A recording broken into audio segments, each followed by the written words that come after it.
is your weekly rate update, and we're going to do a little show and tell today, but first let's get into it. Conventional rates are sitting around 6.55, FHA and VA around 6.1.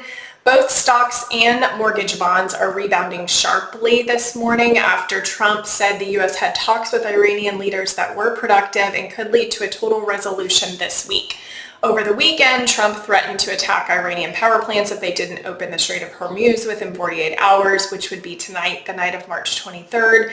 This morning, Trump said that Iran wants to do a deal badly and that conversations were productive. He postponed all attacks on Iran for the next 5 days as long as talks remain constructive. As a result, oil prices are moving lower and stocks and bonds are improving. So we'll keep an eye on those things. Also news this week, the ADP employment report comes out tomorrow, Wednesday mortgage applications, and Thursday jobless claims.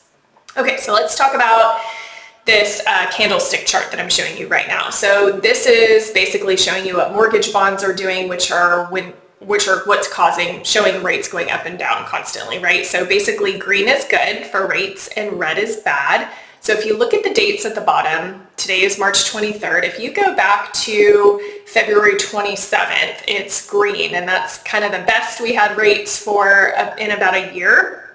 And then we went to war that weekend, and rates just started to get really bad. So that's the red, and that's going down in this chart here. From here down to here, this is all really bad for rates. This is why we've been seeing them worsen. And then right here was the Fed meeting, where they said we're not making enough progress on inflation and some other things that they mentioned that basically moved rates negatively. And then the next morning, this is what rates did. So between going to war and then the Fed meeting, rates have just gotten yucky. However, today they started out to improve. So we have our fingers crossed that this is going to be the trend. Of course, nobody knows. There's so much going on geopolitically and domestically. No one can predict what the rates are going to do because everything is super volatile right now. But at least today, this is a good sign. So hopefully I have even better news for you next week. Hope you have a great week, and we'll talk to you next time. Bye-bye.